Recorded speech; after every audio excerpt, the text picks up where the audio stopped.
प्रिय विद्यार्थियों, मैं doctor Shivshankar Vyas, assistant professor, government law PG college Bikaner, LLB third year, drafting pleading की हमारी क्लास।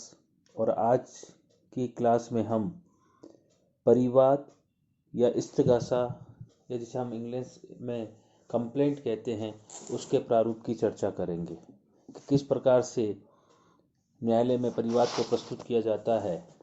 हम पिछली कई क्लासों से लगातार अलग अलग विषयों के प्रारूप पर अपनी चर्चा कर रहे हैं। सबसे पहले हम बात करें कि परिवाद या कंप्लेंट से हम समझते क्या है या इसका मीनिंग क्या है। तो सीआरपीसी सेक्शन 2D के अनुसार परिवाद से तात्पर्य इस संहिता के अधीन मजिस्ट्रेट द्वारा कार्रवाई किए जाने की दृष्टि से मौखिक या लिखित रूप में उससे किया गया यह अभिकथन अभिप्रेत है कि किसी व्यक्ति ने, चाहे वो ज्ञात हो या अज्ञात हो, अपराध किया है, किंतु उसके अंतर्गत पुलिस रिपोर्ट नहीं आती। यानी कि सामान्य भाषा में जब एफआईआर लॉन्च नहीं हो कर की जाती, तब कोर्ट में सीधा इस्तगासा पेश किया जाता है और मजिस्ट्रेट से यह अभिकथन किया जाता है कि किसी व्यक्ति ने, चाहे वह व्यक्ति ज्ञात है या अज्ञात है, अपराध किया है और इस पर पुलिस रिपोर्ट नहीं आती। एक्सप्लेनेशन क्या कहता है कि किसी ऐसे मामले में जो इन्वेस्टिगेशन के पश्चात किसी असंज्ञेय अपराध का किया जाना प्रकट होता है, यानी कि जांच अन्वेषण हुआ और अन्वेषण होने के बाद ये रिपोर्ट सामने आती है कि जो अपराध है वह असंज्ञेय अपराध है, तो पुलिस अधिकारी के द्वारा की गई रिपोर्ट परिवाद समझी जाएगी और वह पुलिस अधिकारी जिसके द्वारा ऐसी रिपोर्ट दी गई है वो परिवादी समझा जाएगा। अब आवश्यक लक्षण क्या होते हैं परिवाद के? ये जो मुख्य दो चीजें हम यहाँ पर अभी डिस्कस कर रहे हैं, ये आपके जो 2 नंबर के क्वेश्चंस हैं उसके लिए, और प्रारूप जो हम बात करेंगे अभी वह आपके जो बड़ा क्वेश्चन आ रहा है उसके लिहाज से तैयार करेंगे। तो किसी भी परिवाद के आवश्यक लक्षण की हम बात करें तो परिवाद मौखिक या लिखित हो सकता है। किसी भी शिकायत को तब परिवाद नहीं माना जाता जब तक कि वह ऐसा कोई अपराध गठित नहीं करता जो विधि द्वारा दंडनीय हो। परिवाद मजिस्ट्रेट से किया जाना चाहिए। परिवाद मजिस्ट्रेट को इस आशय से किया जाना चाहिए कि सीआरपीसी के अंतर्गत कार्रवाई करे। परिवाद के अंतर्गत, जैसा कि हमने अपनी डेफिनेशन में देखा, पुलिस रिपोर्ट नहीं आती जब तक कि वह असंज्ञेय अपराध कारित होना प्रकट नहीं करती।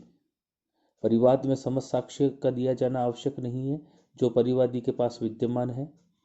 और लास्ट, परिवाद डाक द्वारा, परिवादी द्वारा या उसके एडवोकेट के माध्यम से भी प्रस्तुत किया जा सकता है। ये चीजें हमने मुख्य रूप से छोटे क्वेश्चन 2 नंबर में सिर्फ पूछा जाए आपसे 20 शब्दों के अंदर हम बात करें तो कंप्लेंट किसे कहते हैं उसकी चर्चा कर ली, और अगर 7 नंबर में पूछा जाए तो कंप्लेंट किसे कहते हैं और उसके आवश्यक लक्षण की हमने यहाँ पर चर्चा की। अब हम बात कर रहे हैं परिवाद जो है उसके प्रारूप की। किस प्रकार प्रारूप लिखते समय, ठीक है ना, किन किन बातों का ध्यान में रखा जाएगा, यानी कि परिवाद के कतिपय आदर्श प्रारूप, मॉडल हम जो कह रहे हैं कंप्लेंट। तो सबसे पहले आज हम जो चर्चा कर रहे हैं कंप्लेंट की, वो है आईपीसी भारतीय दंड संहिता की धारा 279, 337 और 338 के अंतर्गत परिवाद। भारतीय दंड संहिता धारा 279, 337 और 338 के अंतर्गत परिवाद। वही सबसे पहले हम कोर्ट को इंडोर्स करेंगे। न्यायालय न्यायिक मजिस्ट्रेट प्रथम वर्ग यानी कि फर्स्ट क्लास जुडिशियल मजिस्ट्रेट के कोर्ट में ये परिवाद पेश किया जाएगा। स्थान जहां आप के साथ में घटना घटित हुई है वो जगह रहेगी। हम इस प्रारूप में जिन तथ्यों को ले रहे हैं उस हिसाब से हमने स्थान नाथ द्वारा लिया है। उसके बाद आपराधिक परिवाद संख्या और सन आ जाएगा। तत्पश्चात हम परिवादी और अभियुक्त का विवरण दे रहे हैं। जैसे वहां पर हम वादी और प्रतिवादी का दे रहे थे, तो क पुत्र ख आयु 28 वर्ष निवासी, और ये हो गया परिवादी, बनाम ग पुत्र घ आयु 32 वर्ष निवासी, ये हो गए अभियुक्त।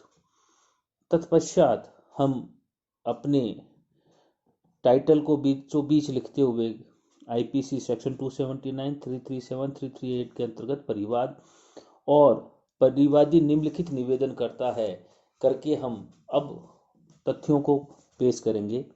यह कि दिनांक 15/12/2018 को परिवादी अपनी कार नंबर RJ19CA0808 से जयपुर से उदयपुर आ रहा था, तब नाथद्वारा के पास पहुंचा था कि उदयपुर की तरफ से ट्रक संख्या RJ35CW7232, ये मैंने आपको समझाने के लिए डमी नंबर डाल दिए हैं, यहाँ पर कोई भी नंबर आपके डाला जा सकता है, का चालक असावधानी पूर्वक बिना ध्वनि किए अत्यंत तेज रफ्तार से वाहन चलाता हुआ आया और आते ही परिवादी की कार को टक्कर मार दी, जिसके फलस्वरूप परिवादी की कार क्षतिग्रस्त हो गई और परिवादी के सिर में चोट लगी, जिससे वो बेहोश हो गया।